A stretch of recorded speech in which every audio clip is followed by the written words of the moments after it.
नमस्कार, दृष्टि आईएएस के टुडेज जीके प्रोग्राम में आपका स्वागत है। सबसे पहले पिछले सेशन का रिकैप देख लेते हैं।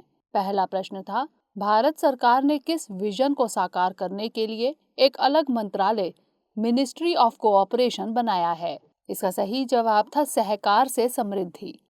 अगला प्रश्न था, कोरोना वायरस के लैम्बडा वेरिएंट के संक्रमण के मामले सामने आ रहे हैं। इस वेरिएंट की पहचान सबसे पहले किस देश में हुई थी? इसका सही जवाब था पेरू। अगला प्रश्न था, नेटवार मोरी जलविद्युत परियोजना के संदर्भ में निम्नलिखित कथनों पर विचार कीजिए। पहला, नेटवार मोरी जलविद्युत परियोजना के लिए 4.3 किलोमीटर लंबी सुरंग का उत्खनन कार्य पूरा कर लिया गया है। दूसरा, यह परियोजना हिमाचल प्रदेश में विकसित की जा रही है। तीसरा, 100 मेगावाट की यह परियोजना सतलुज नदी पर विकसित की जा रही है। उपर्युक्त में से कौन सा या से कथन सत्य है या फिर है? इसका सही जवाब था केवल एक। अगला प्रश्न था, नवेगांव नागझीरा टाइगर रिजर्व में ब्लैक तेंदुआ देखा गया। यह टाइगर रिजर्व किस राज्य में स्थित है? इसका सही जवाब था महाराष्ट्र। अगला प्रश्न था, मध्य प्रदेश के छतरपुर जिले में स्थित बक्सवाहा संरक्षित वन क्षेत्र किस लिए चर्चा में है? इसका सही जवाब था प्रस्तावित हीरे की माइन। अगला प्रश्न था, किस राज्य से नई भूमिगत मकड़ी की प्रजाति ग्रेवलिया बोरो की खोज की गई है? इसका सही जवाब था असम।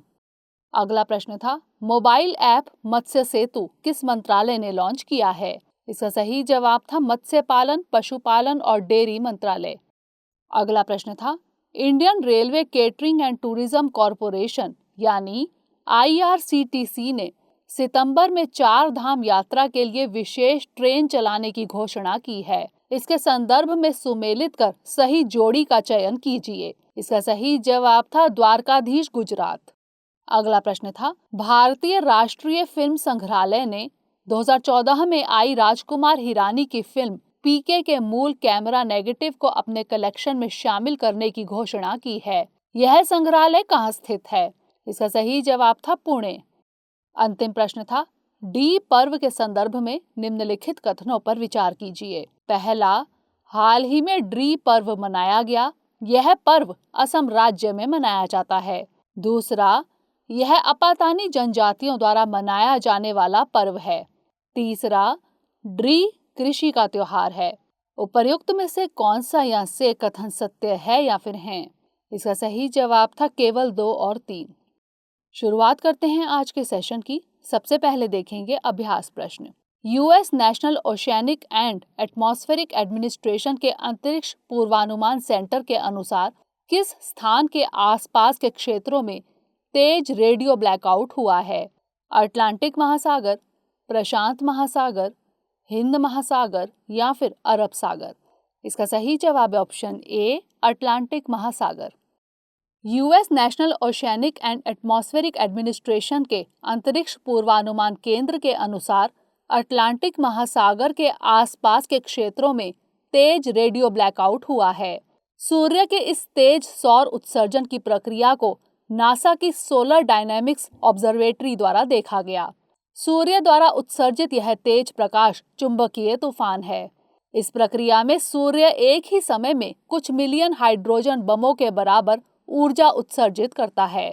अत्यधिक ऊर्जा वाले आवेशित कण लगभग प्रकाश की गति के बराबर गति से उत्सर्जित होते हैं। ये प्रकाश किरणें पृथ्वी के आयनोस्फीयर क्षेत्र को तबाह कर सकती हैं। आपको बता दें कि आयनोस्फीयर रेडियो संचार में महत्वपूर्ण भूमिका निभाता है। तो इस तरह इस प्रश्न का सही जवाब है ऑप्शन ए, अटलांटिक महासागर। हमारे वीडियो अंग्रेजी में देखने के लिए फॉलो करें हमारा ही दूसरा YouTube चैनल दृष्टि IAS इंग्लिश। आज के सेशन का पहला प्रश्न है, उत्तरी हिमालय में दुनिया के पहले एकल मोटरसाइकिल अभियान के संदर्भ में निम्नलिखित में से कौन सा कथन सत्य है? ए, 11 जून 2021 को नई दिल्ली से शुरू हुए इस मोटरसाइकिल अभियान में कंचन उगुसंडी ने उत्तरी हिमालय पर्वतमाला के 18 अत्यंत कठिन पर्वतीय दर्रों को कवर किया। बी, दुनिया के इस पहले एकल मोटरसाइकिल अभियान का समापन 7 जुलाई 2021 को मुंबई में हुआ। सी, कंचन उगुसंडी ने उमलिंगला दर्रे को फतह किया जो उत्तराखंड में स्थित है? डी. इस दर्रे में भारत के केंद्रीय लोक निर्माण विभाग यानी CPWD ने वाहन चलाने योग्य सड़क का निर्माण किया है? इसका सही जवाब है ऑप्शन ए. 11 जून 2021 को नई दिल्ली से शुरू हुए इस मोटरसाइकिल अभियान में कंचन उगुसंडी ने उत्तरी हिमालय पर्वतमाला के 18 अत्यंत कठिन पर्वतीय दर्रों को कवर किया।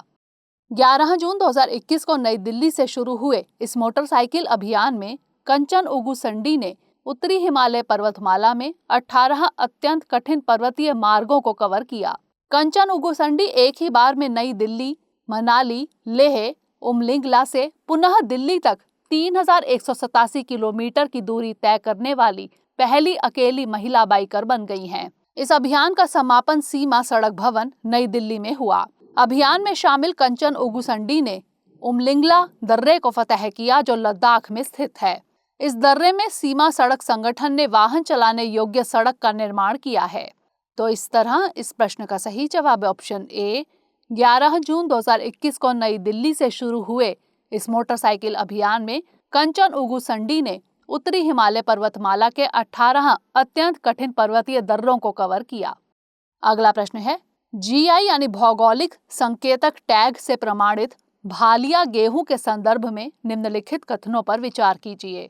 पहला, GI यानी भौगोलिक संकेतक टैग से प्रमाणित भालिया किस्म के गेहूं को केन्या और श्रीलंका को निर्यात किया गया है।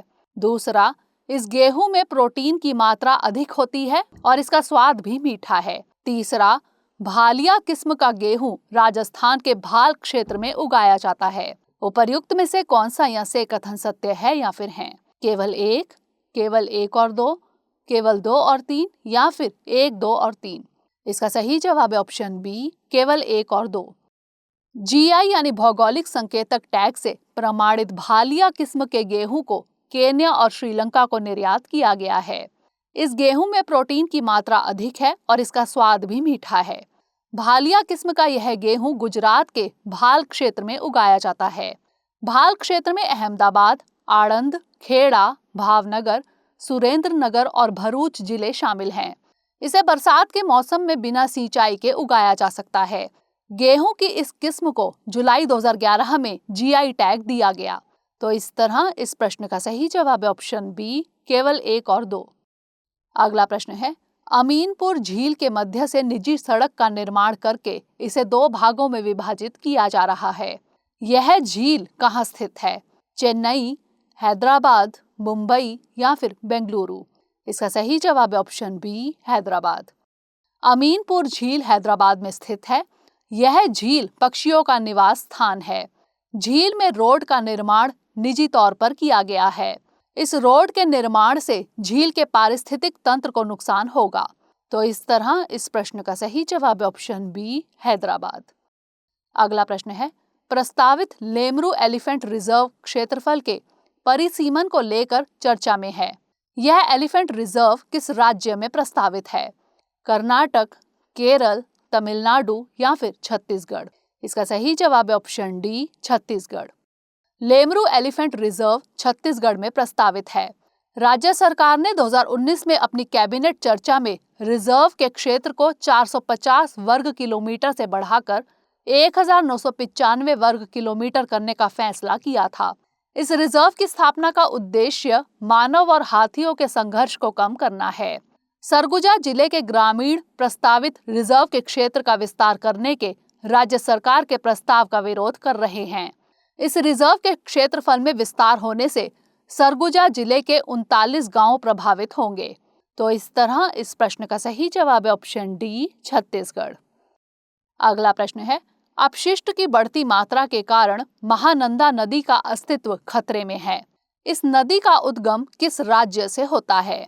पश्चिम बंगाल, असम, उत्तराखंड या फिर हिमाचल प्रदेश? इसका सही जवाब है ऑप्शन ए, पश्चिम बंगाल। महानंदा नदी का उद्गम पश्चिम बंगाल राज्य की दार्जिलिंग पहाड़ियों से होता है। इस नदी में अपशिष्ट की बढ़ती मात्रा चिंता का विषय है। बढ़ता शहरीकरण इसका मुख्य कारण है। यह नदी भारत में बिहार एवं पश्चिम बंगाल और बांग्लादेश में बहती है। यह नदी गंगा की सहायक नदी है। तो इस तरह इस प्रश्न का सही जवाब है ऑप्शन ए, पश्चिम बंगाल। अगला प्रश्न है, राष्ट्रपति जोवेनेल मोइस की हत्या से हैती में अराजकता का खतरा बढ़ गया है। हैती कहाँ अवस्थित है? प्रशांत महासागर, उत्तरी अटलांटिक महासागर, हिंद महासागर या फिर दक्षिणी अटलांटिक महासागर? इसका सही जवाब है ऑप्शन बी, उत्तरी अटलांटिक महासागर। राष्ट्रपति जोवेनेल मोइस की हत्या के कारण हैती चर्चा में है। यह उत्तरी अटलांटिक महासागर में अवस्थित है। इसकी राजधानी पोर्ट ऑ प्रिंस है। हैती की सीमा पूर्व में डोमिनिकन गणराज्य से लगी हुई है। इसके दक्षिण पश्चिम में कैरिबियन सागर स्थित है। तो इस तरह इस प्रश्न का सही जवाब है ऑप्शन बी, उत्तरी अटलांटिक महासागर। अगला प्रश्न है, ढिमसा कम्युनिटी रेडियो केंद्र कक्षा 1 से 5 तक के आदिवासी छात्रों को शैक्षिक सामग्री प्रसारित करके डिजिटल डिवाइड से पार पाने में मदद कर रहा है। यह कम्युनिटी रेडियो केंद्र किस राज्य में शुरू किया गया है? छत्तीसगढ़, ओडिशा, मध्य प्रदेश या फिर महाराष्ट्र? इसका सही जवाब है option B, Odisha. Dhimsa community radio केंद्र कक्षा 1 से 5 तक के आदिवासी छात्रों को शिक्षित करने के लिए ओडिशा के कोरापुट जिले में शुरू किया गया है।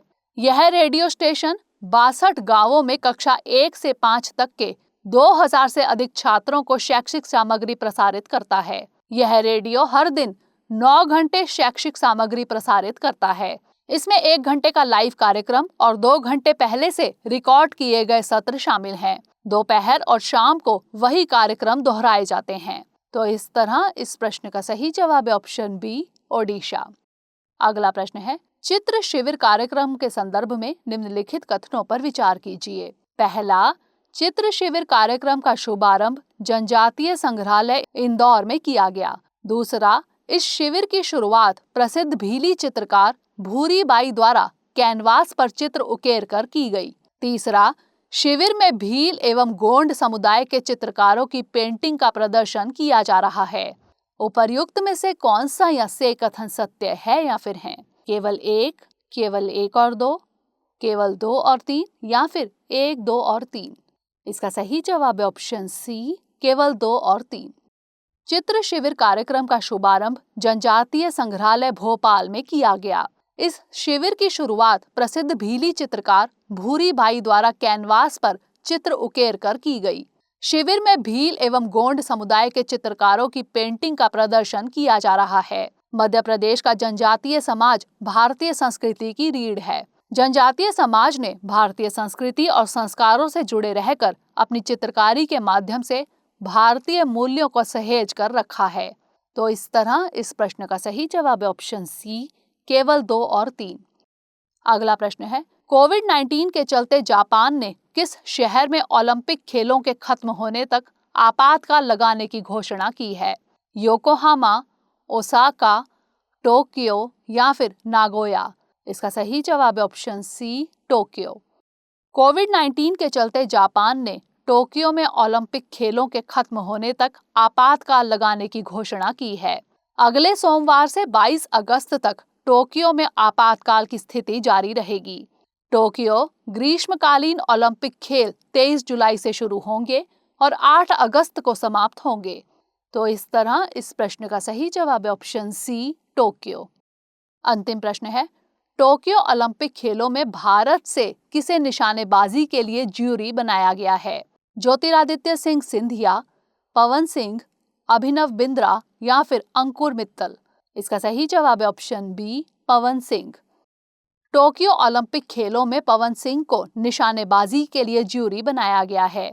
पवन सिंह टोक्यो ओलंपिक में निशानेबाजी के लिए चुने गए पहले भारतीय ज्यूरी हैं।